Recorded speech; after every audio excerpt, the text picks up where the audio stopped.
నమస్కారం NSTV news కి స్వాగతం. నా పేరు ఉషా. ముందుగా ముఖ్యాంశాలు. రానున్న తెలుగుదేశం పార్టీ సంస్థాగత ఎన్నికలకు నాయకులు కార్యకర్తలు ఇప్పటి నుంచే సన్నద్ధం కావాలని పలమనేరు ఎమ్మెల్యే అమర్నాథ్ రెడ్డి పిలుపునిచ్చారు. పలమనేరు నియోజకవర్గ తెలుగుదేశం పార్టీ సమన్వయ కమిటీ సమావేశం శుక్రవారం స్థానిక పార్టీ కార్యాలయంలో ఎమ్మెల్యే అమర్నాథ్ రెడ్డి అధ్యక్షతన జరిగింది. ఈ సందర్భంగా పార్టీ సంస్థాగత ఎన్నికలు, ప్రభుత్వ సంక్షేమ పథకాల ప్రచారం, పార్టీ బలోపేతం, ఈ నెల 27 నుంచి నిర్వహించనున్న ఇంటింటికి కార్యక్రమంపై నాయకులకు ఎమ్మెల్యే దిశానిర్దేశం చేశారు. పెట్టుబడులకు సంబంధించినటువంటి కార్యక్రమాలు కావచ్చు, మన రాజధాని కావచ్చు, ఇటువంటివన్నీ కూడా రాష్ట్ర ప్రజలందరికీ కూడా ఉపయోగపడే కార్యక్రమాల్ని ఏ రకంగా ఈ 2 సంవత్సరాల్లో ఈ ప్రభుత్వం మరి ముఖ్యంగా చంద్రబాబు నాయుడు గారు ముందుకు తీసుకెళ్లగలిగినాడనే దానిపైన కూడా ప్రజల్లో చెప్పడానికే ఈ కార్యక్రమం తీసుకోవడం జరిగింది. ఈ కార్యక్రమం చేసేటప్పుడు ఎందుకంటే ఈరోజు మనం ఎక్కడ గ్రామాల్లో తిరిగినా, ఏ బూత్ లెవెల్లో తిరిగినా మై టీడీపీ యాప్లో ఖచ్చితంగా కూడా దాన్ని అప్లోడ్ చేయమని చెప్పి పార్టీకి సంబంధించిన వాళ్ళు చెప్పడం జరుగుతుంది. ఎందుకంటే ఈరోజు మనం జనరల్గా తిరిగితే ఆడ పార్టీలో మై టీడీపీ యాప్లో మనం అప్లోడ్ చేయకపోతే, మై టీడీపీ యాప్లో పంపించకపోతే మనం ఇక్కడ పని చేయనట్టు తిరగనట్టే అనుకుంటూ ఉంటారు. కాబట్టి ఆ మై టీడీపీ యాప్ను ఉపయోగించుకొని ఆ కార్యక్రమాలు ఏవైతే మనం చేస్తావో దాన్ని చేయమని చెప్పి నేను సందర్భంగా కూడా మిమ్మల్ని కోరుకుంటున్నాను. సర్వ కార్యక్రమం ఏదైతే గత 20 రోజులుగా జరుగుతూ ఉందో దాన్ని దాదాపు మనం 90% దాకా కూడా పూర్తి చేసుకోగలిగాం. ఈరోజు లాస్ట్ డే.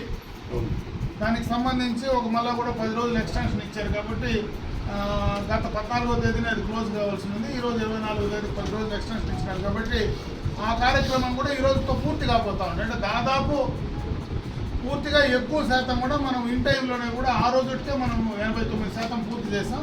ఈరోజు ఏదో 1% లోపలనే కొంత అయ్యేటువంటి పరిస్థితి ఉంది. కాబట్టి ఆ కార్యక్రమంలో మొన్నటిదాకా కంప్లీట్ చేశాం. కాబట్టి ఇంక కొత్తగా ఎవరైతే ఓటర్ లిస్టులో ఈరోజు మిగిలిపోయినారో వాళ్ళు కొత్తగా ఇంకా ఓటర్ లిస్టులో ఎన్రోల్ చేసుకునేటువంటి పరిస్థితి కూడా ఉండదు. మళ్ళా రేపు కొత్త ఓటర్ లిస్టు ఎన్రోల్ చేస్తేనే మనం వాళ్ళకి మళ్ళీ కొత్తగా ఓటర్ లిస్టులో కల్పించేటువంటి అవకాశం, దానికి చాలా తతంగం ఉంది. ఇప్పుడు మాదిరి ఈజీగా చేసే కార్యక్రమం కాదు. రేపు మళ్ళీ మనం ఓటర్ లిస్టులో పాత వాళ్ళని కానీ కొత్త ఓటర్ని ఎన్రోల్ చేసేటప్పుడు మనకు సమస్య రాదు.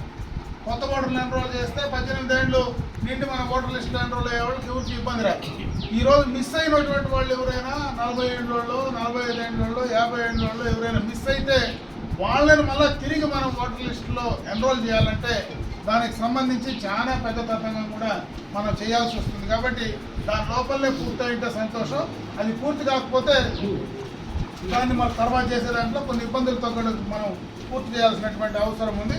అదేవిధంగా పార్టీ సంస్థాగతంగా బలోపేతానికి సంబంధించి బూత్, మండల పనితీరు మరియు అనుబంధ కమిటీల ఏర్పాటు కార్యక్రమం కూడా ఈ మధ్యనే పార్టీ నుంచి కూడా మనకు చెప్పడం జరిగింది. అనుబంధ సంఘాలు అనేటివి మనకు నియోజకవర్గ స్థాయిలో కూడా మనం అనుబంధ సంఘాలుగా కంప్లీట్ చేయలేం. ఆ నియోజకవర్గం అదేవిధంగా జిల్లా స్థాయిలో దాదాపు అనుబంధ సంఘాలకు సంబంధించి కంప్లీట్ చేశాం. అదేవిధంగా ఇప్పుడు ఎక్కడైనా మిస్ అయ్యి రాష్ట్ర స్థాయిలో ఉండేటువంటి అనుబంధ సంఘాలకు ఎవరినైనా మనం పంపించాలంటే దానికి సంబంధించినటువంటి పేర్లు కూడా మనం ఫైనలైజ్ చేసి ఆ యొక్క కార్యక్రమాన్ని పార్టీ సంస్థాగతంగా ఉండేటువంటివి గతం నుంచి మిగిలిపోయినటువంటి కొన్ని చేయాల్సినటువంటివన్నీ కూడా ఏదైనా ఉంటే ఈ సందర్భంగా మీరు ఆ మండల వారీగా కూడా మీరు డిస్కస్ చేసి కానీ ఆ పేర్లు ఇవ్వగలిగితే మనం పార్టీకి పంపించేటువంటి కార్యక్రమాన్ని కూడా కంప్లీట్ చేసే పని చేయడం జరుగుతుందని చెప్పి తెలియజేస్తాం.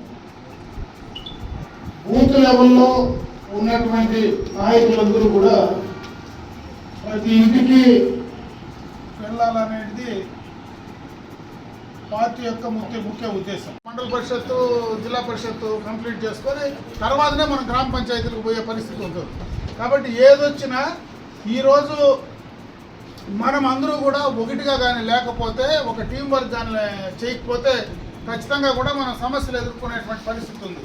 నేను ప్రత్యేకంగా మీకు చెప్పగలిగింది ఏమంటే ఆ మండల స్థాయిలో ఎక్కడైనా అటువంటి ఉంటే మండల స్థాయిలో ఉండేటువంటి మండల పార్టీ అధ్యక్షుడు, జనరల్ సెక్రటరీ, అదేవిధంగా క్లస్టర్ ఇన్ఛార్జీలు ఎవరైతే ఉన్నారో మీరు మొదటగా కూడా దాన్ని కోఆర్డినేట్ చేసేటువంటి ప్రయత్నం చేయమని చెప్పి నేను మిమ్మల్ని కోరుకుంటున్నాను. మీ స్థాయిలో జరగకపోతే తప్పనిసరిగా కూడా నా నోటీస్కి తీసుకురండి. నేను ఇక్కడికే పిలిపించడమా లేదా నేను అక్కడికి రావడమా ఏదో ఒకటి చేసి మనము ఆ లోకల్ బాడీస్ ఎన్నికలకు పోయేదానికి మునిపే అవన్నీ కూడా స్థానికంగా ఎక్కడైనా సమన్వయ లోపం ఉంటే ఆ సమన్వయ లోపాన్ని మనం సరిచేసుకొని ముందుకు వెళ్ళడానికి అవకాశం ఉంటుంది. కాబట్టి దయచేసి దాని మీద ప్రత్యేకమైనటువంటి దృష్టి పెట్టమని చెప్పి నేను ఈ సందర్భంగా మీ అందరి దృష్టికి తెస్తా ఉన్నా. ఉదాహరణకు నేను ఊర్ల పేర్లు చెప్పను కానీ